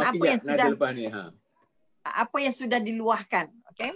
Kita semua wanita dalam panel ini merasakan perlu ada ruang memimpin yang lebih kurang sama dengan lelaki. Katalah hari ini. Peluang tu tidak diberi. Tidak ada pun kalau tengok calon wakil rakyat saja. Saya nak bagi satu teori social science, psikologi sosial. Dia kata kepimpinan itu adalah fungsi sosial. Sesiapa yang lebih berkesan interaksinya dalam masyarakat, dia akan jadi pemimpin. Jadi saya tengok macam di Indonesia sekarang ni, wanita sudah merebut keadaan sampai dia boleh jadi governor yang sangat berjaya. Tapi dia macam kita di Malaysia ni, kita minta kota lah, nak berapa sekian, nak wakil rakyat, nak menteri. Kita duk minta daripada laki-laki. Orang laki-laki ni makin diminta makin kedekut. Itulah tandanya bahawa mentaliti laki-laki belum lagi sampai nak menghargai kemampuan, kebolehan, kecerdikan, kecerdasan wanita untuk sama-sama mengurus negara. Inilah barrier paling besar. Tun Mahathir kata dalam buku dia dulu, kalau kita nak, orang tak bagi, kita rebut. Itulah kita kata, rebut pun dalam politik, nak rebut ni tak kena gaya, kita jadi sama, jadi kita kena makan atau kita dimakan. Perlu sama ada kita jadi kawan atau kita jadi lawan. Wanita ni kalau boleh tak nak sampai ke situ. Kalau benar-benar masyarakat ini sangat menghormati kemampuan wanita. Kita kata 70% anak kampus adalah wanita, 70% yang lulus dapat ijazah hebat-hebat semua wanita. Tapi hilang dalam masyarakat. Sebab apa? Sebab orang laki-laki tak ada. Orang laki-laki, orang perempuan pandai naik. Sebab itu kesempatan tu sangat sempit. Pengalaman bertanding ini baru peringkat belia je. Peringkat negeri masih ramai yang wanita. Masuk peringkat kebangsaan, segala ranah. Oh, tak ada yang wanita boleh bertanding untuk biro wanita je. Lain tak boleh. Oh, cantik je. Pasal apa kan? Maka sebab itu kita kata sekali lagi, kita bukan nak minta simpati dari lelaki, tetapi kita nak minta sebab kita sudah ada kemampuan. Betul. Tetapi kemampuan, kecerdikan, kecerdasan, kemampuan kita mengurus itu seolah-olah tidak diiktiraf sebagai setaraf dengan laki-laki. Ataupun dianggap alah perempuan, bagi biro wanita adalah, bagi menteri wanita adalah. Kenapa tak boleh bagi ekonomi? Kenapa tak boleh bagi keuangan? Sedangkan kemampuannya ada. Jadi akhirnya bakat-bakat yang kepimpinan yang ada pada wanita hanya dibagi balik biro wanita, bagi balik jawab menteri wanita, tak ada benda lain. Tak ada benda lain. Nanti Dr. Siti duk tunggu tadi. Nanti mak dia tak nak rebut saja. Peluang bercakap pun dia nak rebut. Dengar apa ni? Macam-macam idea. Sampai kelas nak nyampuk yang bahagian mana. Tapi saya nak tambah sikit yang Datuk kata tadi lah kan, perlu ke pertubuhan wanita ni atau perlu ke, kenapa tak keluar daripada mungkin paradigma kewanitaan. Ya, kepompong dia. Kalau kita lihat daripada atas Datuk, memanglah kita boleh tanya soalan tu, perlu ke ada wanita ni apa yang kurang lagi kan. Tapi kalau kita duduk di bawah, duduk dalam komuniti, kita boleh nampak bahawasanya banyak isu-isu yang melingkari wanita dan keluarga tu tidak dihandle sebaiknya oleh pihak yang ada kuasa. Itu yang menyebabkan tumbuh secara organik pertubuhan wanita dan sebagainya.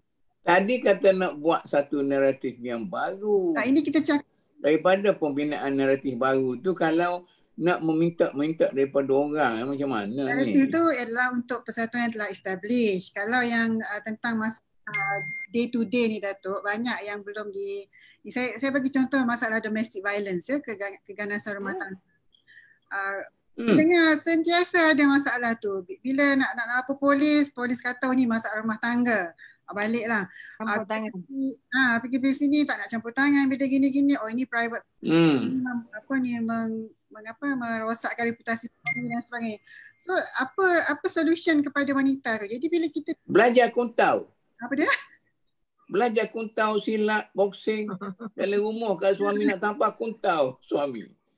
Pasal apa tak boleh? Tak belajar dah tapi kalah kan. Macam mana? Jadi bila malah ke mahkamah pun kita banyak dia kata kalah. Sabarlah.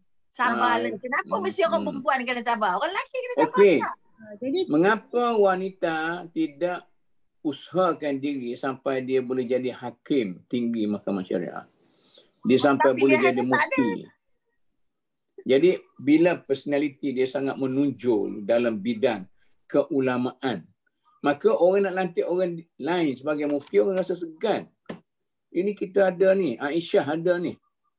Saidatina Aisyah ada ni. Jadi orang iktiraf dia, Aisyah lah, Ummu Salamah lah, apa semua sekali ada. Tapi kita ni kucuk. Itu yang saya pertikaikan. Sebab Aisyah dan Ummu Salamah diberi peluang. Diberi peluang untuk bercakap dengan sahabat. Diberi peluang untuk mengembangkan ilmu. Diberi kesempatan dan dihargai. Dirujuk sebagai pakar rujuk. Kalau mereka disimpan saja di belakang tabir, macamlah juga wanita kita di sini. Sebab itu kekuatan-kekuatan yang ada ni. Kita sebenarnya ada kekuatan itu. Tapi sampai ke permukaan atas dia tenggelam. Sebab dia pasal tenggelam. Apa ni betul ke ni? Dr. Fauziah, betul ke? Betul Dr. Rubiah ni?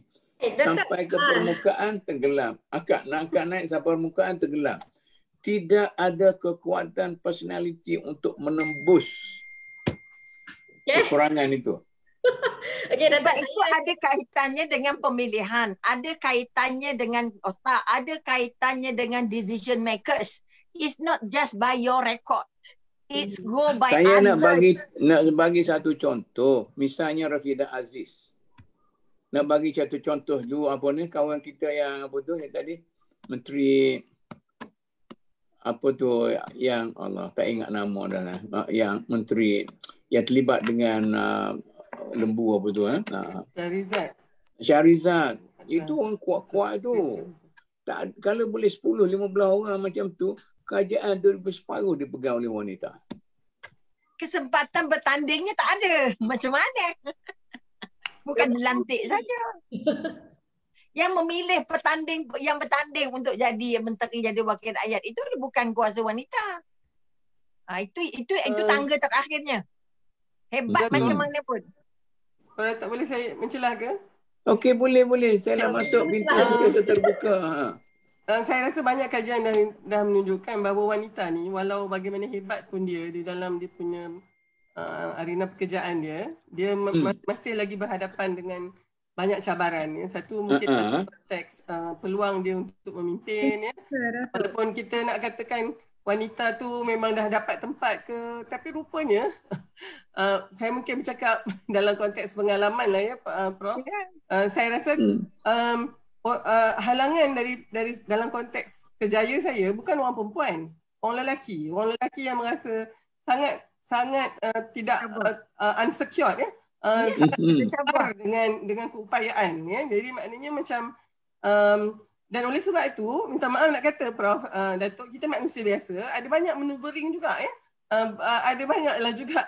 Jadi di situ juga ni kita anggap sebagai satu yang tadilah peluang itu tidak dibuka secara minta maaf saya nak kata, kalau saya agaknya seorang lelaki, saya mungkin dah jadi nak chancellor. Minta maaf lah tapi memanglah peluang tu, sebab bukan tak ada peluang, sebab kita rasa dia punya perebutan tu kita orang perempuan, kita rasa macam itu yang nak naik tu satu membuang masa. Dan memang minta maaf kalau saya katakan dah kita berbincang begini, bukan nak kata nak komplain, tetapi untuk jadi wanita, kami kena jadi 10 kali lebih baik daripada lelaki. Jadi setanding dengan lelaki. Oh. Datuk, saya respon sikit yang pasal NGO tadi. Okey, kenapa NGO wanita dia hanya memperjuangkan hak wanita, tidak memperjuangkan hak lelaki? Sebab saya fikir jawapan daripada Dr. Siti Zubaidah tadi yang menyatakan bahawa isu-isu keganasan rumah tangga, isu syariah, isu apa orang kata kekeluargaan, okey, disebabkan itulah wujudnya NGO wanita yang memperjuangkan hak Islam, kerana bila dia memperjuangkan hak tu secara tak langsung pada saya, dia memimpin kaum lelaki itu juga untuk lebih memahami, untuk lebih tolerate, adil dengan apa yang diperjuangkan. Sebab saya fikir kalau cuba Datuk tengok contoh di mahkamah syariah, sekiranya berlaku perpisahan ataupun berlaku perceraian, okey, kenapa nafkah itu perlu dituntut? Kenapa tidak automatik beri kepada anak dan isteri, bekas isteri? Pada saya lah, itu contohnya. Dan saya setuju juga kepada Dr. Halina tadi, saya berdoakan supaya Datuk menjadi Net Chancellor UKM one day. Tapi saya fikir wanita di Malaysia saya fikir sudah berjaya, kerana saya nampak 30% daripada wanita-wanita memegang, maksudnya pegang berada sebagai pembuat dasar. So saya fikir itu adalah satu kejayaan juga, dan slowly but surely insyaAllah wanita akan lead. Bila wanita nak jadi ketua polis negara, dah jadi Dr. Fauziah naik. Presiden dah mana. Kita ni nak exit dah semua. Macam mana Dr. Siti? Macam mana ni? Ya, itulah, kalau perempuan ni kalau dilihat diberi peluang lebih sikit, dia punya tanggapan ialah itulah nak cabar lelaki lah. Dia bukan soal cabar, dia tanda di Akademi Islam sekarang. Bila pengarah dia wanita kan, semua wanita semua. Jadi ketua-ketua jabatan semua, timbalan semua wanita semua. Tak semua Datuk.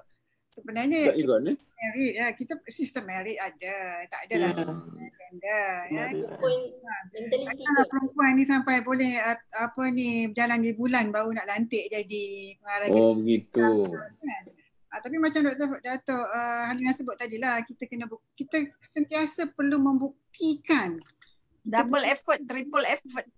Triple effort, kena tunjuk lebih capable daripada lelaki. Itu yang menyebabkan selalu je orang mempertikaikan, padahal kita ni dah sama-sama, contohnya berkelayakan, sama-sama sampai masa untuk naik pangkat dan sebagainya, tetapi tak tahu mungkin ada di sana hidden ya, glass ceiling ke ya, ceiling kaca atau maka dalam perbincangan ni saya boleh dapat rasa macam di mana kelemahan wanita dalam negara kita sekarang ni. Bila ada je competition antara ialah seorang lelaki seorang perempuan.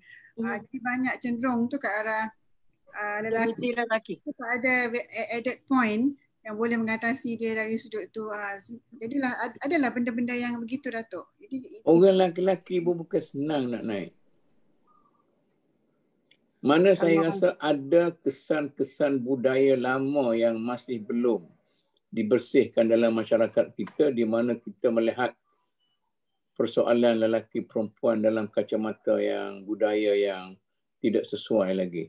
Jadi saya paksa balik kepada tajuk kita. Jadi apakah memang ada elemen tersebut, Datuk. Kita ada. Bukan di Malaysia saja, di negara lain pun memang ada macam tu. Dia akan perlu dibersihkan. Dia akan lama-lama sikit-sikit tenggelam timbul lah macam tu. Ya. Jadi saya nak balik ke tajuk tu.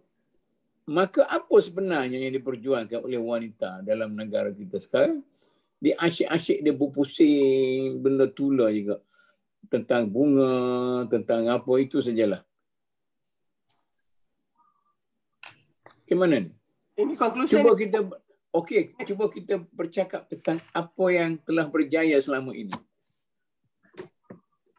Kalau dengan boleh saya katakan kita berjaya alhamdulillah memberikan wanita itu kedudukan yang baik dalam masyarakatnya dengan pendidikan yang ada. Kita alhamdulillah di antara negara yang boleh dijadikan contoh, khususnya di kalangan negara Islam dalam konteks melahirkan profesional wanita ya, dengan ya, kita semua masuk ke dalam pengajian tinggi.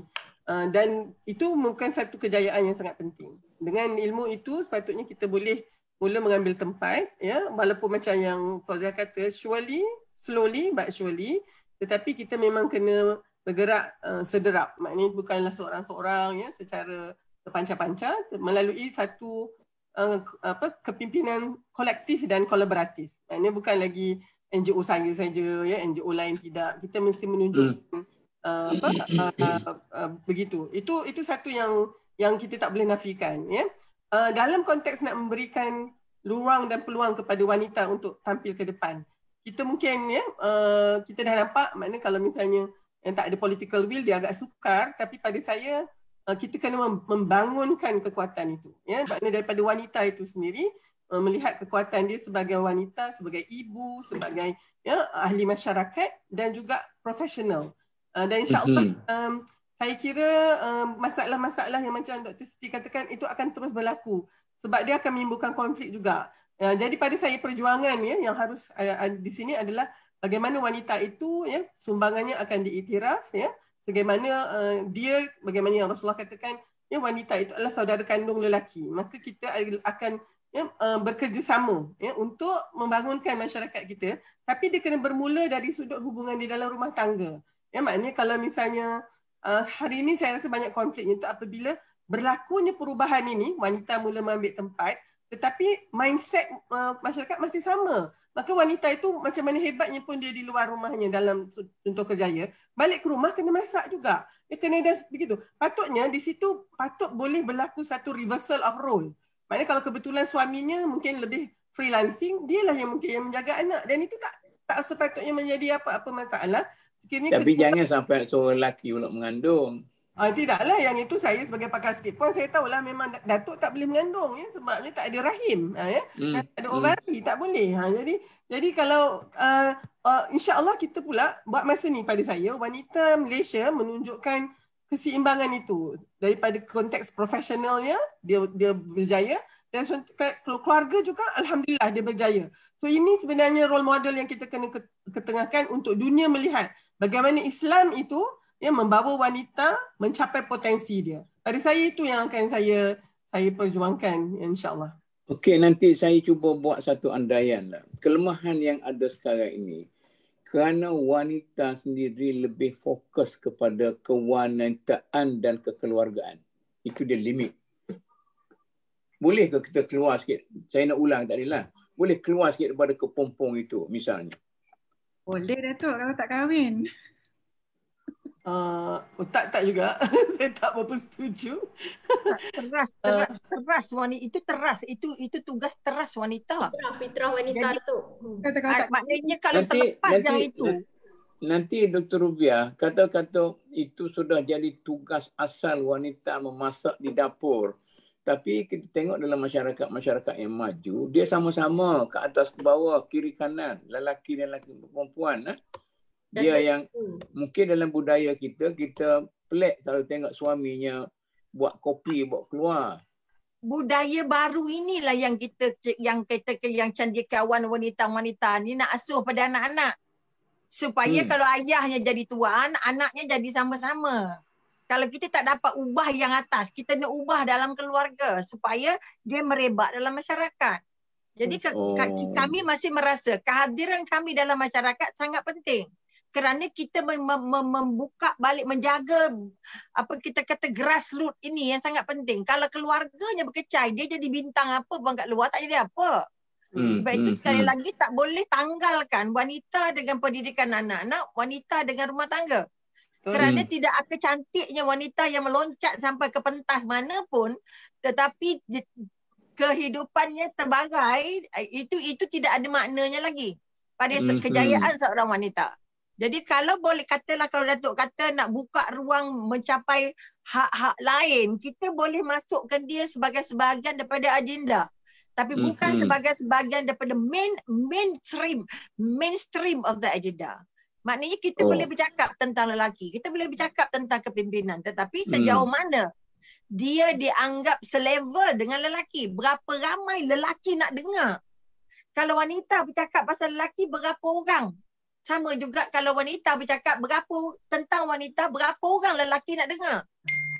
Kerana nak berubah ni mesti sama-sama. selagi mindset kata you are the number 2, you are the number 3, you are the assistant, you are bawah dari lelaki, orang perempuan tak boleh lebih daripada orang lelaki, maka mindset ini akan membuatkan perjalanan ini tak sampai-sampai. Kalaupun kita kata sure, walaupun kita kata slow, tak kisahlah, slowly and surely tu sampai bila? Lagi mindset tak berubah. Okey. Kita ada harapan, kita ada usaha, tapi tak ada pintu yang nak buka untuk capai apa yang kita nak. Ini pun masalah. Dia sudah bermusuh dengan orang lelaki ni. Itu masalah besar dia. Di mana-mana pun lah. Di mana-mana pun. Ya. Okay? Sebelum banyak kita kalau tinggal. Salah. Tak salah. Saya jadi moderator tak apa. Saya katalah apa pun. Jadi sebelum kita meninggalkan. Ya. Datuk, mungkin saya nak share sikit. Macam tadi saya bersetujulah bahawasanya kejayaan seseorang wanita atau perempuan itu tidak diukur hanya dalam kerjaya profesional dia saja, tapi apabila dia berjaya menyeimbangi keluarga dan kerjaya profesional dia, itu yang lebih menunjukkan dia akan rasa dihormati lagi. Sebab macam Datuk ulas tadi bahawasanya kena memasak, kena itu, kena ini, sedangkan itu hanya pada adatnya saja Datuk, tetapi pada hukumnya tidak. Fahaman saya lah, tugas keluarga itu bukanlah jatuh di bawah bahu seorang wanita saja, tapi yang saya nampak bahawa pendidikan menjadi orang kata main factor lah untuk membawa wanita ini lebih cemerlang. Contohnya walaupun pendidikan tu bukan bermaksud pendidikan formal saja Datuk, tapi pendidikan di mana dia tahu saluran dia ataupun arah tuju dia, platform dia. Contohnya walaupun dia duduk di kampung, tetapi dia tahu di mana tempat untuk dia mendapatkan bantuan, mendapatkan maklumat. Itu pada saya dia berjaya memperjuangkan hak diri dia juga. Okey. Kita ada tangan yang menghayun buayan tu menggoncang dunia. Itu Soekarno. Soekarno yang bagi motivasi kepada wanita. Tapi wanita, saya tidak nak jadi laki-laki sini dalam perbincangan ni. Sebelum kita pergi buat kesimpulan, ada apa-apa lagi yang nak ditambah? Kalau tak tambah tu balik tak boleh tidur. Prof. Datuk, saya mungkin tentang wanita dan keluarga. Saya kira kita kena melihat keluarga bukan liability untuk wanita mencapai potensi dia. Tapi banyak antara kita yang menjadikan keluarga sebagai alasan untuk dia kata dia tak ke depan. Ni kalau ada apa-apa pun di tempat kerja dia akan letakkan keluarga dia lah. Saya lebih bukan keluarga dia. Jadi saya nak ingatkan dan nak warning kepada wanita, keluarga kita bukan liability. Malahan kalau kita betul-betul sayangkan keluarga kita, itu sebabnya kita kena berada di dalam masyarakat untuk memastikan masyarakat adalah satu masyarakat yang sejahtera untuk anak-anak kita membesar di dalam dia. Dalam konteks ni, kalau masa saya menjadi ketua NGO, kan selalu saya sebab ada 3 orang cahaya mata, maka selalulah yang mungkin yang ramai lagi tu kata, Halina lah yang kena sebab anak dia 3 orang je. Saya rasakan kalau dia betul-betul faham tentang peranan dia untuk memastikan masyarakatnya selamat untuk anak-anak dia, patut yang jadi ketua-ketua ni orang yang anak 10, anak-anak 8, sebab mereka ada lebih ramai lagi anak yang nak dibawa ke dalam masyarakat. Jadi dengan itu satu lagi, maknanya keluarga itu bukan liability, tapi keluarga adalah sebenarnya motivasi dan inspirasi untuk kita terjun dalam masyarakat ini dan mewarnakan masyarakat itu untuk anak dan cucu kita. Wallahualam. Okeylah, kita mungkin itulah yang membezakan di antara perjuangan kita wanita Islam dan Timur nak banding dengan Barat. Barat mungkin dia tidak lihat kekeluargaan ini sebagai satu tanggungjawab dan satu sebahagian daripada kehidupan wanita. Boleh kita, saya nak minta Dr. Robiah lah dulu. Orang senior duduk kiri kanan, orang muda-muda sikit duduk tengah. Senior dari umur je, ilmunya tak banyak. Cuba buat kesimpulan. Pertama kita melihat bahawa selagi wanita ini tidak sayang dengan kewanitaannya, maka daya juang untuk mempertahankan kehebatan, kemuliaan, martabat wanita itu tidak tinggi di jiwa setiap wanita. Sebab itu nak masuk NGO ni kira macam menagih lah. Kerana ramai wanita tidak pernah sedar bahawa NGO ni nak selamatkan masyarakat untuk anak cucu dia. Sebab itu kalau kami ataupun kita kata wanita walaupun dah tua ke, walaupun dah pencen ke, sayang nak tinggalkan NGO dengan alasan bahawa sekurang-kurangnya dengan kehadiran kita dapat lagi buka tika untuk anak cucu duduk dengan tenteram. Kalau boleh, saya menyeru semua wanita harus merasa terpanggil untuk bersama-sama membangun masyarakat, bersama-sama duduk menyediakan masyarakat yang benar-benar selamat untuk anak dan cucunya.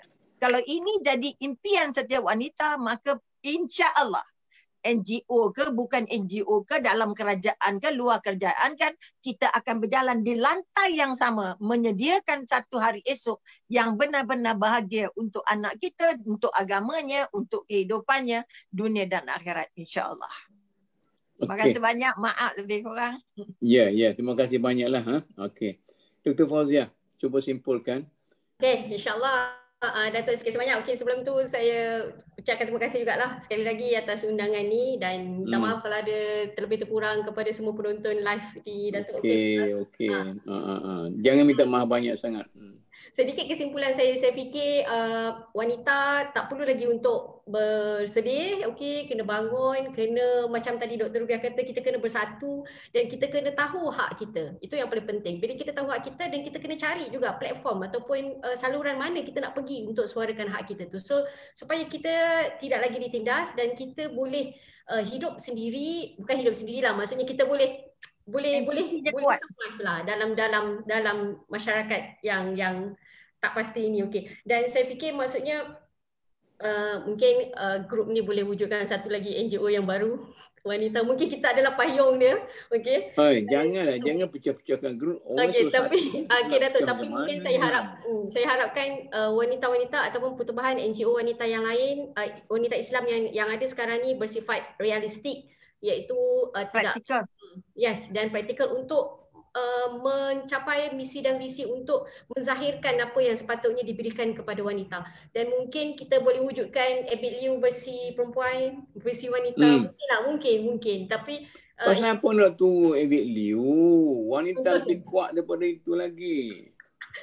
Semua orang cakap tentang Abid Liu. Jadi itu penyakit masyarakat kita. Ada seorang menunjuk sikit, dia puji waktu lah. Contoh yang baik tu. Tapi mungkin itulah pandangan saya sedikitlah sebanyak. So maksudnya bolehkah wanita pergi lebih baik daripada Abid Liu dengan tidak menyebut Abid Liu? Okay, boleh Datuk. Contoh maksudnya macam seperti Dr. Rubiah, Dr. Siti dan Datuk Halina soalkan kita tak duduk sebut Abid Liu. Diperluan dalam pelbagai arena, bukan saja sebagai menteri wanita lah, tetapi menteri-menteri yang lain. Okay, sekian. Okey, terima kasih Dr. Fauzia. Profesor Madya, Dr. Siti, macam mana? Cuba kesimpul macam mana? Okey, kalau nak jawab soalan tadi, apa sebenarnya yang diperjuangkan oleh wanita, banyak Datuk, tak boleh nak simpulkan satu sajalah ya, kerana kita kena tengok dulu apa yang telah dicapai, kejayaan sebenarnya banyak kayu ukur yang boleh kita gunakan untuk mengukur kejayaan wanita. Yang saya nampak ialah dia punya latar belakang kepada pencapaian kejayaan wanita ni adalah ilmu. Sejauh mana wanita yang ada ilmu itu, dia dapat ilmu tu tak semestinya sampai ke universiti ya. Janganlah ingat orang universiti saja yang ada ilmu, bukan ya.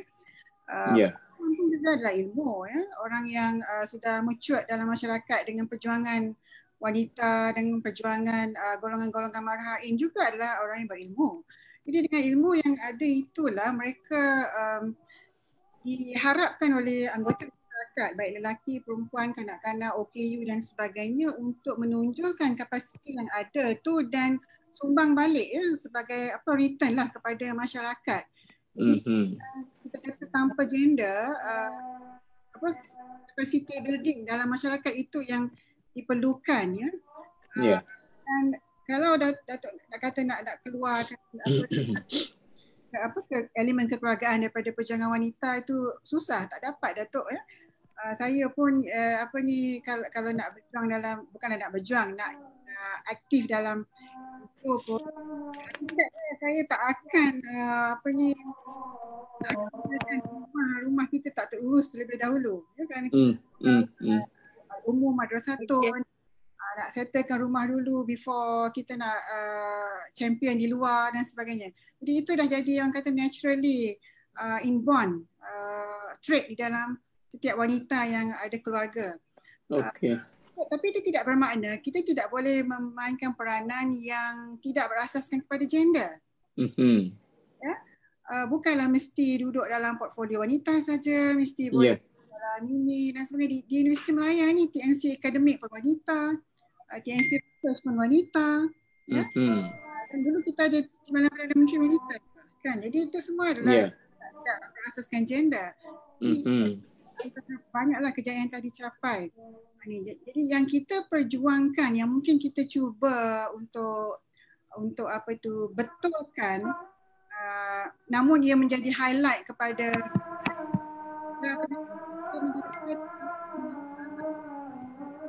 masalah. Ya. Masalah dianggap